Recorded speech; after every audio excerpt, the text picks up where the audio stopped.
Welcome to part 3 of your EmoCodes training. Today we'll be going over the subjective character codes. For all of the following examples, we'll be coding the character Fluttershy from My Little Pony. I'll be walking you through some of the character codes. We'll start with on-screen.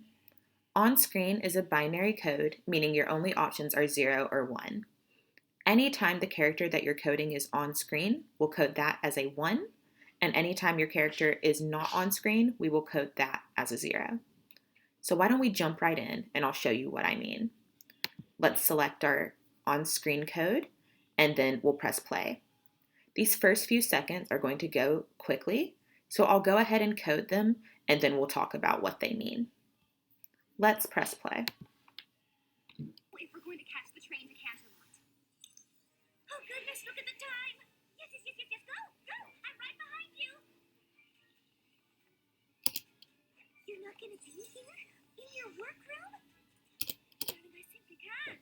The fashion show is in Canterlot tomorrow. Let's pause. Let's talk through what just happened. Fluttershy appeared on screen at 5:36, so we'll go ahead and code that as a 1. There was a very, very brief scene change where the perspective of the camera changed and Fluttershy was not on screen. We'll code that as a 0, and then we'll come back and code when she returned to screen as a 1. This code is pretty straightforward. Anytime your character is on screen, code that as a 1. Anytime your character is off screen, code that as a 0. Of course, you'll be coding with much more precise timestamps than I'm doing for this example as well. Let's talk about character intensity. Character intensity is a code that has 4 options, the first of which is 0, which would mean the character is not currently present, and that can mean visually or aurally present. So if the character is not present, that would mean we cannot see or hear the character at all. If the character is present, then we code them as a 1, 2, or 3, and those are fairly intuitive. A 1 would mean the character has relatively low intensity. This could mean the character is sitting quietly or is maybe listening to another character speak. A 2 would be average or moderate intensity. That could be engaging in a conversation. 3 would be very high intensity. So that could be running around, eating very ravenously, anything like that. It's really important to keep in mind that these codes can fluctuate based off of what character we're currently coding. For this example, we're coding Fluttershy, who tends to be subdued and demure and pretty quiet. Because of that, we'll have to adjust what we expect, and what we're coding as high intensity for Fluttershy might not be high intensity for another character. Let's go back to the same clip and we'll do some coding together.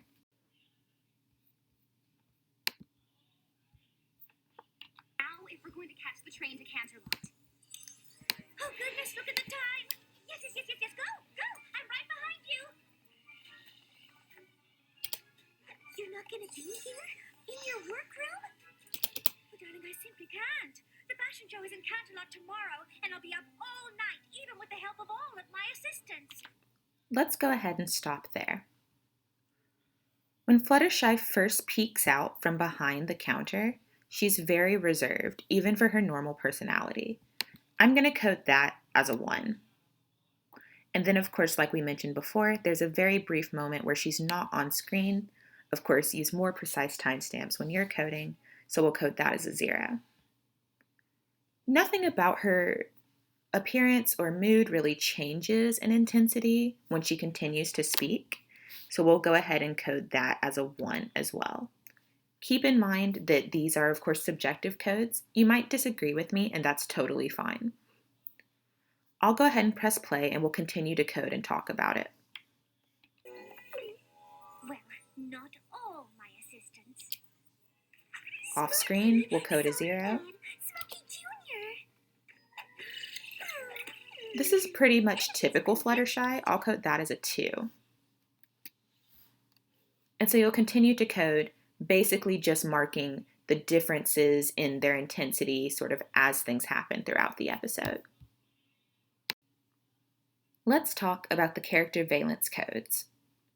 The character valence positive and negative codes are very similar, So I'll explain them both, even though in practice you'll be coding them one at a time.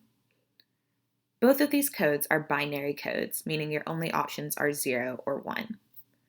For the character valence positive codes, anytime that character is being positive, we'll be coding that as a 1.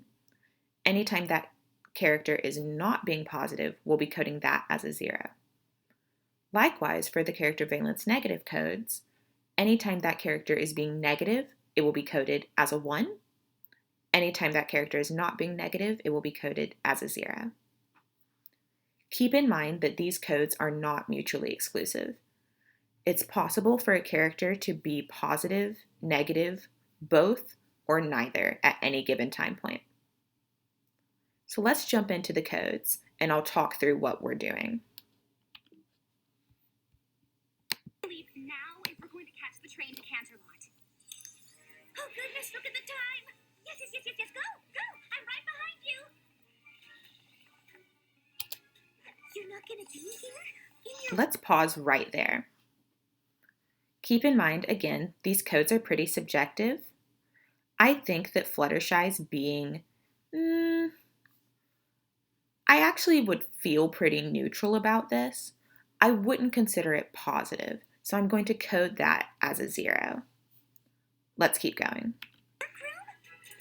But darling, I simply can't. The fashion show is in Canterlot tomorrow, and I'll be up all night, even with the help of all of my assistants. Well, not all my assistants. Smokey! Soft Man! Smokey Jr.!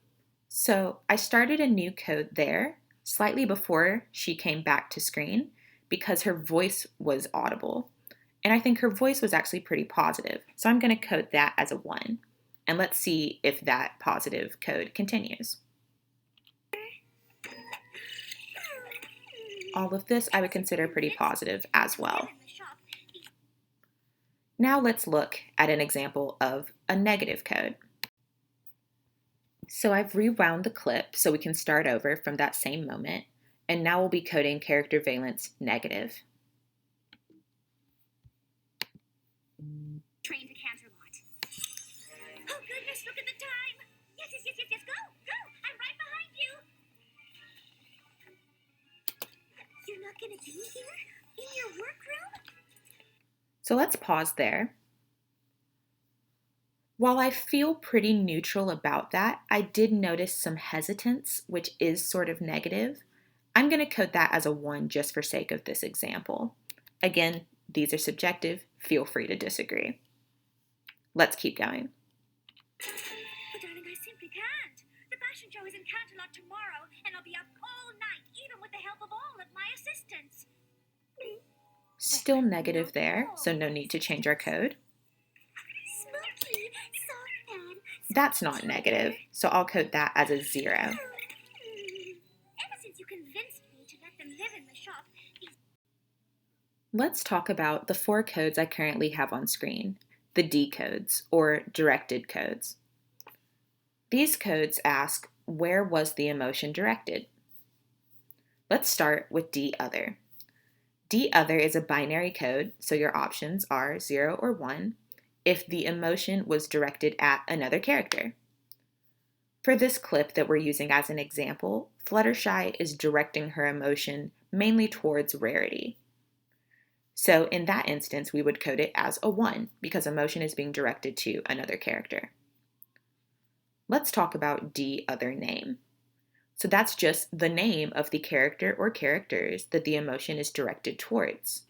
So again, in this example, Fluttershy is directing her emotion towards Rarity. This is one of the few times we'll actually be typing in the name or names of characters involved instead of just a number. Let's talk about D self. D self means that the emotion is directed inwards towards the self, so the character who we're currently coding. So that can be a character talking to themselves or otherwise emoting when no one else is around. And lastly, let's talk about D audience. This is a rare code where the character, quote unquote, breaks the fourth wall and speaks directly to the audience of viewers who are watching the show. Let's go back to this clip and I'll show you examples.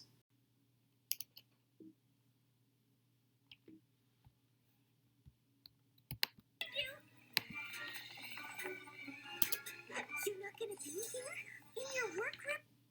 Let's go ahead and pause right there. So we know that Fluttershy is speaking to Rarity, so we'll code that as a 1, the emotions being directed towards another person. Let's keep going. But darling, I simply can't. The fashion show is in Canterlot tomorrow, and I'll be up all night, even with the help of all of my assistants. Well, not all my assistants. Smokey, Softman, Smokey Jr. So let's pause there, and let's talk about D other and D other name. So for the entirety of that clip, all of the emotion from Fluttershy is being directed outwards, towards other characters. For the bulk of that, that's directed towards Rarity. So we'll create a new cell, and we can actually go ahead and copy this timestamp, because that's when she began speaking to Rarity. Now we'll go back, and we'll try to find when she stops talking to Rarity. So for this code, we will type Rarity. Let's go back and see if we can find the moment where that changes. Let's try here. But darling, I simply can't. The fashion show is in Canterlot tomorrow, and I'll be up all night, even with the help of all of my assistants. Well, not all my assistants. Smokey, Softpad. So right there is when it changes. So this is when she talks to Smokey, Softpad, and Softpad Jr. I think this should make sense. Essentially, we'll just be typing in the name of the character or characters that are being spoken to. For this, we'll put the Smokey family. Let's talk about the emotion codes. The bulk of the emotion codes are binary codes, meaning again, your options are only 0 if it's the absence of what you're looking for, or 1 if there's the presence of what you're looking for. I'm going to be coding the 3 fear codes as an example, but all of the other emotional codes are coded in a similar manner. Let's talk about what these different codes mean. So fear face would be expressing fear through facial expression, so that could be a grimace, that could be any type of facial expression that would let us know that the character is experiencing fear. Likewise with body, this could be quick motions that show apprehension, it could be a twitchy motion, it could be the speed at which the character is moving, etc. And fear verbal is very intuitive. It would be the tone of voice, the speed at which the character is talking, the actual words themselves, anything of a verbal quality that would let us know that the character is experiencing fear. So let's see if we can find examples of each of these in this clip. I'll go ahead and press play, and then we'll code fear face, then fear body, then fear verbal. Now, if we're going to catch the train to Canterlot. Oh goodness, look at the time! Yes, go! I'm right behind you! You're not... So right away, we have fear on Fluttershy's face. We'll code that as a 1. Let's keep going. Not gonna be here? In your workroom?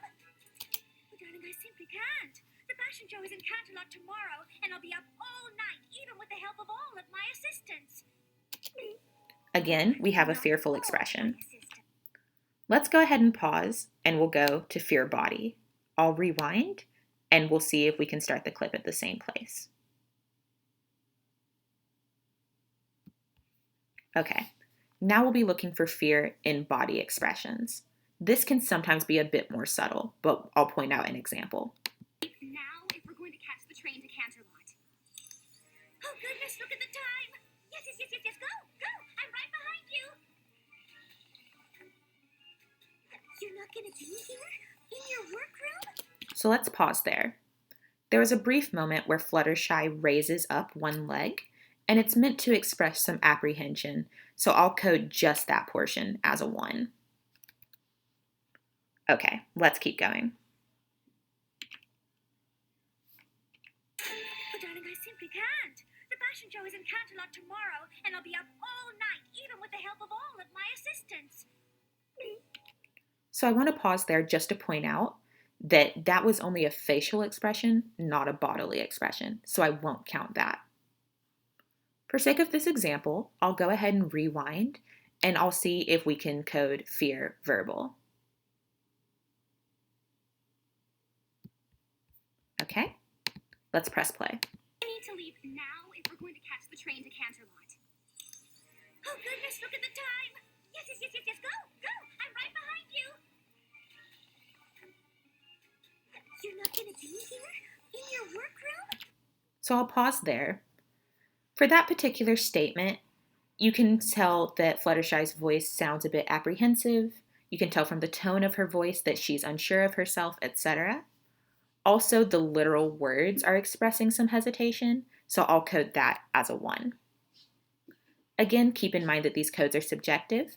Some of these things are going to be more subtle than others, but overall, all of the emotional codes are coded in this manner. Full descriptions and definitions are, as always, in your coding manual. Thank you so much for watching.